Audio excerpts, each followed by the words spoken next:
뭐 팔세 용녀가 출현해가지고는 변해가지고 부수를 바치고 성불하는 모습이 나타나요.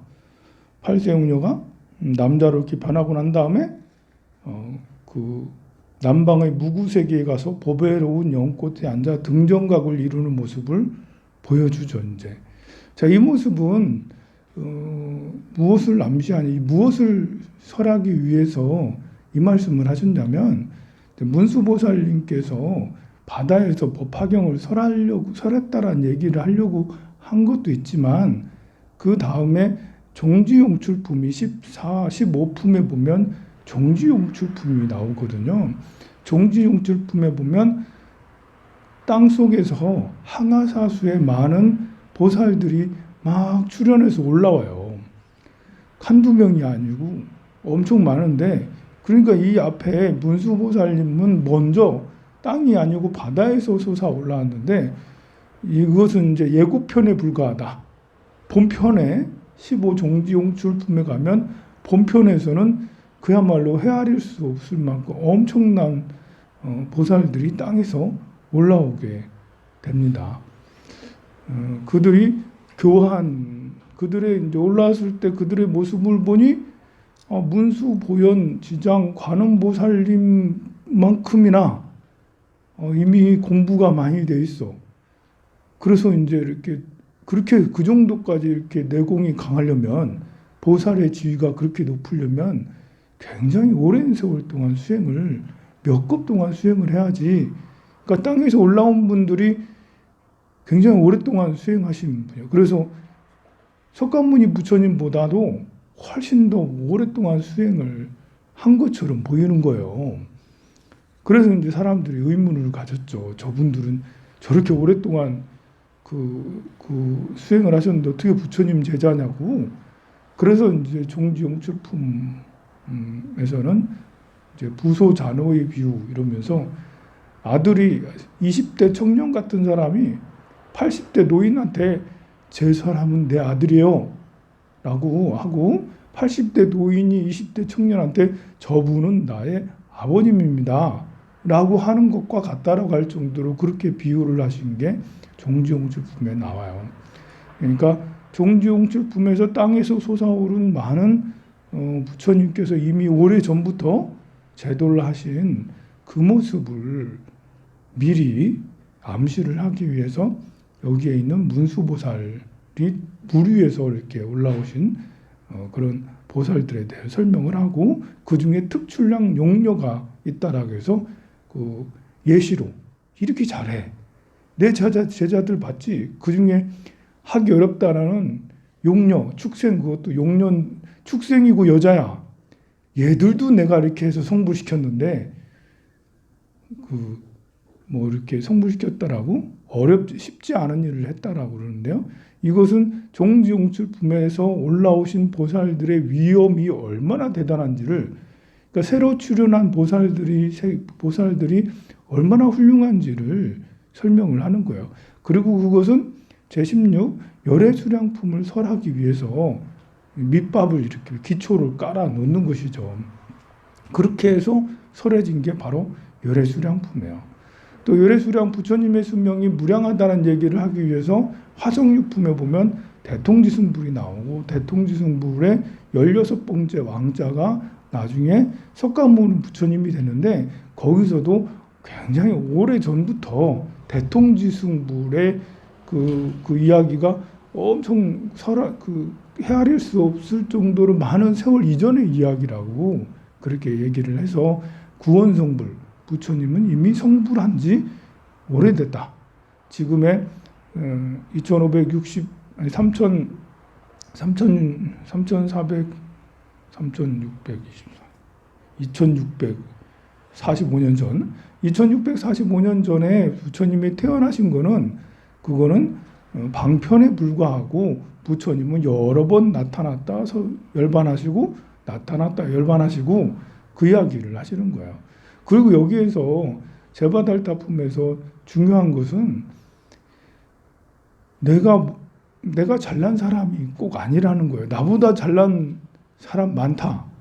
이제 문수살이 보살, 지적보살이 이제는 저 가도 되게 가려고 하는데요.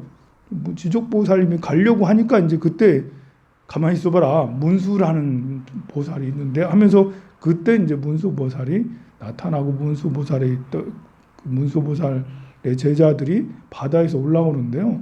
기존에 있던 사람들도 와 하면서 그 대단함의 경외심을 가질 수밖에 없죠.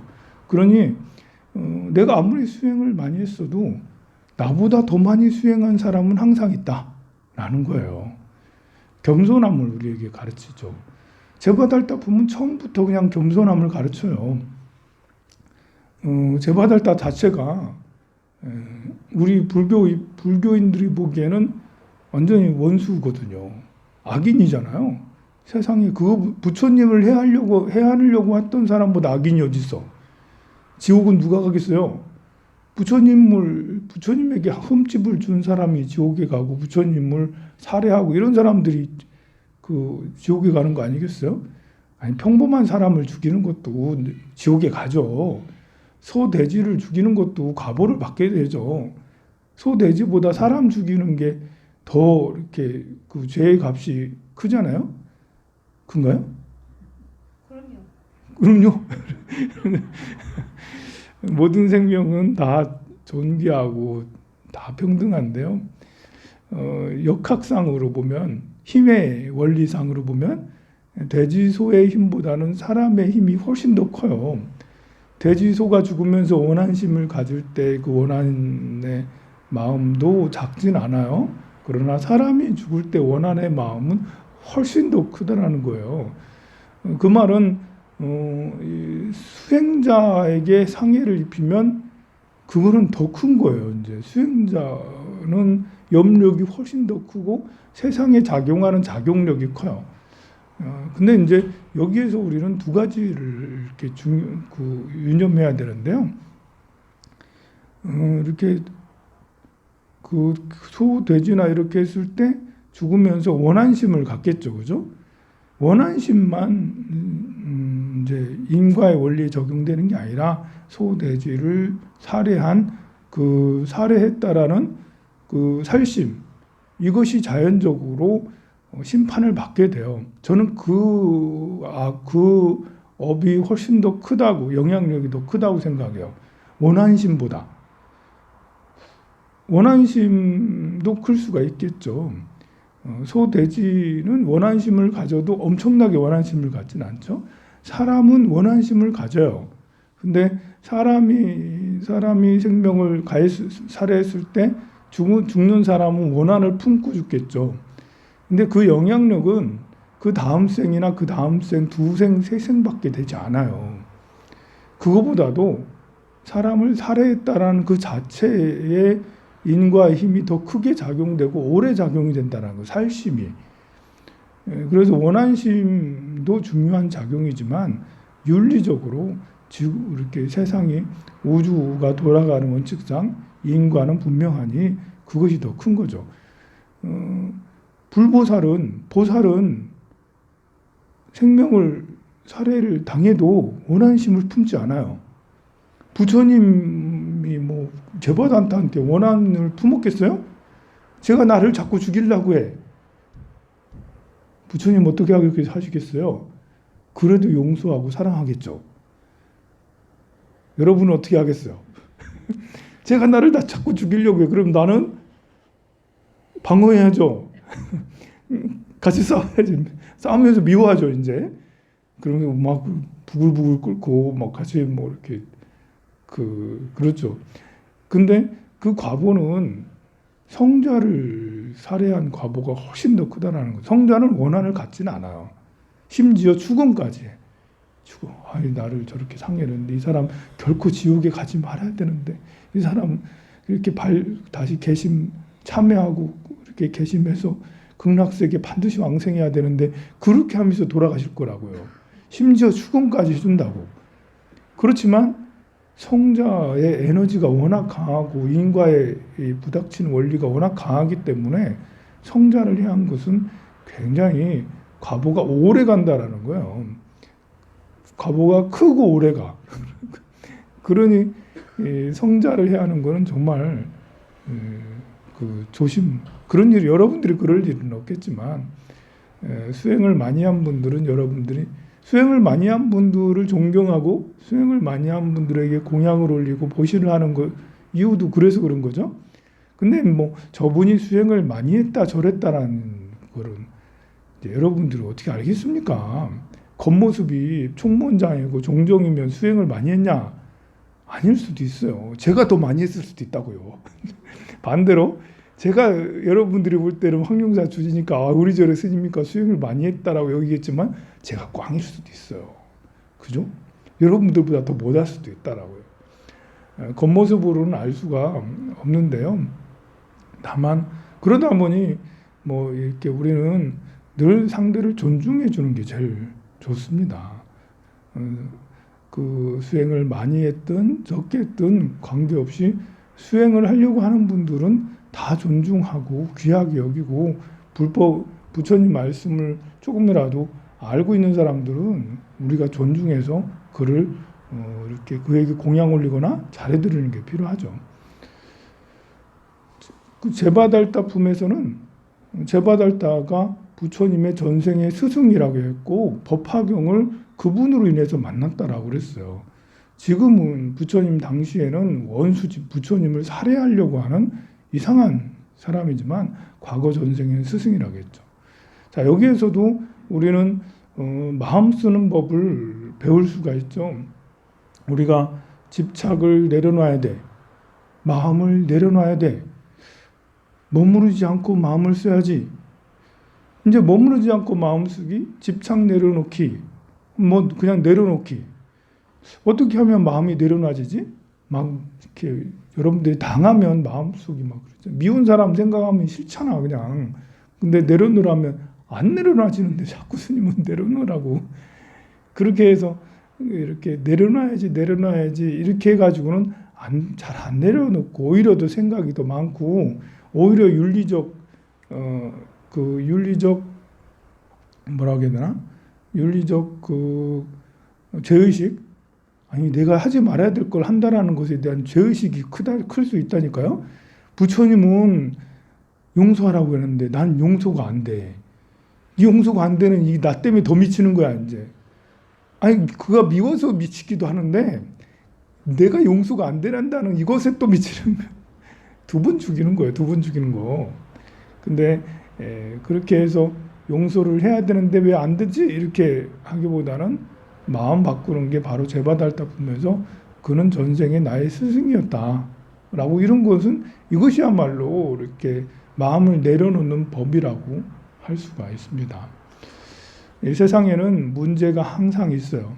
이 문제를 해결하면 그 다음 또 문제 생기고 이 문제를 또 해결하면 그 다음 또 문제 생기고 근데 어디가 아파서 건강해졌으면 또 그 다음 또 누가 그 배우잖아. 누가 또 아프고 뭐 아픈 것이 조금 병원에서 좀 나아졌으면 또 다른 재물이 또 이렇게 또 문제가 생기고 또 그랬으면 친구하고 또 갈등이 생기고 또 친구랑 갈등이 생겨서 다 해결되면 절에 다니는 절에서 또 무슨 문제가 생기고 또 절에 다니면 또 무슨 해결하면 또 이제 뭐 코로나 생기고 뭐 이렇게 계속 이렇게 끝없이 문제들이 있는데요. 우리는 이런 문제를 해결하기 위해서 적극적으로 노력하는 것도 필요하지만 문제 해결에 대한 집착한 나머지 문제 해결되지 않는 것에 대해서 절망할 필요도 없습니다. 문제는 항상 늘 가까이 있는 거고요. 또 문제 생기는 거에 대해서 거듭 왜 내 인생은 꼬이는 며칠 전에 어떤 보살님 오셨는데 보살님이 이렇게 그 이혼도 하시고 또 얼마 전에 돈도 1억을 떼시고 뭐 이렇게 그래서 제가 생년월일을 물어봤어요. 이렇게 그랬더니 특수한 분이더라고. 특수한 사주. 이분은 이렇게 특수한 분은 이렇게 그 삶이 이렇게 특수한 걸 하지 않으면 기구한 삶을 살 수가 있어요. 그러니까 이게 사주가 나쁜 사주는 세상에 하나도 없어요. 그걸 가지고 어떻게 쓰느냐가 중요한 거예요. 내가 써야 될 걸 잘 쓰고 마음을 좀 다스리고 하면 그러면 남들이 하지 못하는 특별한 일들을 해낼 수 있는 그런 사람이 되죠. 그런데 이 보살님은 남들이 할 수 있는 특별한 일을 하지 않았던 거예요. 그래서 이제 하는 일마다 좌충우돌 뭐 이렇게 사실은 유능한 사람인 거죠. 왜 영웅은 그 전쟁이나 사회 혼란기에 영웅이 나타난다 라잖아요. 사회 평온한 때는 그야말로 무능한 그냥 술이나 마시고 뭐 이렇게 중독자 이렇게 하고 그러는데 그런 사람이라 하더라도 사회 혼란기에는 영웅이 되기도 해요. 특별한 사람이기 때문에. 특별한 사람이 사실은 고생이 많아요. 보면 우리 사회는 특별하게 사는 것보단 나는 평범하게 살고 내 꿈은 평범해지는 거예요. 나는 평범했으면 좋겠어요. 평범하게 사는 사람도 있지만 여러분이 만약에 여러 가지로 만약에 많이 힘들다면 나는 특수한 사주를 타고났구나. 나는 특별한 일을 해야 돼. 스님 저는 왜 이렇게 기도를 많이 어제 최영숙 보살님이 지장경 1000번 했다고 1000번 한 걸 회양기도 회양천도제를 지냈어요. 지장경을 1000번 아니 그 다른 걸 안 하다가 이것만 해가지고 몇 년 동안 해서 1000번 한 게 아니라 늘 기도를 하고 있는데 근래 이제 황룡사 오고 난 다음에 제가 지장경을 독송하라고 해서 1000번을 했다는 거예요. 다음에는 법화경을 100번 하기로 했어. 독송을. 근데 이제 그렇게 그런 사람이 이렇게 생각할 수 있죠. 스님 제가 무슨 업장이 두터워가지고 맨날 기도만 해야 돼요. 그렇게 괴로워할 수도 있겠죠. 하는 일이 되는 것마다 안 되고 기도해도 안 되고 그러면 내가 무슨 업장이 두텁길래 이렇게 기도 안 하면 안 돼. 이렇게 그게 아니고 여러분들은 특수한 분들이에요. 특별한 분들이에요. 기도 안 하면 안 돼요. 기도 안 하면 다 망가져요. 그냥 다 망가져. 여러분들한테 이렇게 공포심을 유발하려고 그런 게 아니라 실제로 이렇게 새벽 기도를 다닐 수 있고 다니고 또 이렇게 또 안 나오면 허전하고 이런 분들은 정말 특수한 운명을 타고났다고 해도 과언이 아니에요. 그래서 이렇게 발을 들여놓고 귀를 들여놓고 더 열심히 하면 특수한 것들이 풀리기 시작하는 거예요. 특수한 것이 묶여져 있으면 그러면 이제 안 되는 거예요. 이것도 안 되고 저것도 안 되고 마음도 답답하고 뭐 근데 특수한 것들을 계속 쓰면 그것이 풀려져서 다른 일로 더 발전을 하게 되고 더 승승장구를 할 수가 있어요. 지금 저는 아무리 기도해서 승승장구 안 하던데요. 뭐 더 열심히 한번 해봐야 되겠죠. 문제는 항상 우리에게 있습니다. 문제라고 생각해서 그 문제 때문에 스트레스 받으면 더욱더 문제는 꼬이게 돼요. 그렇다고 문제가 본래 있는 거니까 해결하지 말고 아유 뭐 또 생길 텐데 하고 아무 그 노력도 하지 않고 그냥 있는 것도 역시 문제가 해결이 안 되고 문제만 더 복잡해지게 되는 거죠. 그럼 어떻게 해야 되는 거죠? 문제를 해결하려면 풀어야 되는데 그 말씀보살님도 힘들잖아.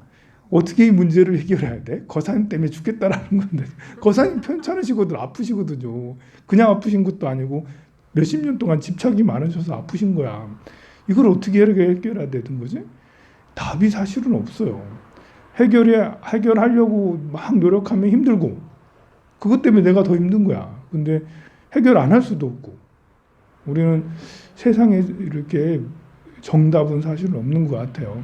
문제가 컸을 때 문제를 해결하지 못하는 그것에 대한 자책감을 줄이고 또 그 문제 그렇다고 손 놓을 게 아니라 어떤 방법으로 기도를 열심히 하든 또 다른 거를 열심히 하든 열심히 해서 문제가 해결되든 해결되지 않든 그냥 열심히 어떻게 하다 보면 기도를 하다 보면 또 다른 방법으로 하다 보면 그러면 이제 저절로 해결되는 그런 순간이 오겠죠.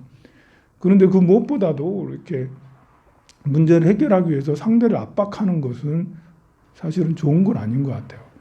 내 생각을 주입해서 아버지가 아들에게 내 생각을 너는 이렇게 잘 살아야 되는데 왜 그렇게 잘 못 사니? 이럴 필요 없다라는 거예요. 상대가 잘못하는 거에 대해서 너무 심하게 계속해서 반복해서 하는 것도 사실은 오히려 더 좋은 얘기는 제가 여러분들 착하게 살고 있는데 착하게 살아야죠. 착하게 살아야죠. 계속 그러고 있으면. 그러면 그것도 사실은 오히려 더욱더 복잡하게 만드는 걸 할 수도 있겠죠. 참 어렵습니다. 그냥 상대를 있는 그대로 바라봐 주는 것만 하면 좋을 것 같아도 그렇게 해서 해결되는 게 아니고, 또 내가 많이 개입해서 해결하면 될 것 같아도 개입하면 개입할수록 더욱더 복잡해지고 다 꼬여지고, 개입 안 할 수도 없고 개입할 수도 없고, 그게 이제 중도로 나아가는 참 길을 찾기 어려운 것 같습니다. 다만 그럼에도 불구하고 우리는 이렇게 새벽에 나와가지고 열심히 기도하고 하다 보면 그러면 결국은 어떤 문제가 해결되지 않겠나 생각이 들어요. 그만하고. 왜 올라오셨어요? 가야지 이제. 성불하세요.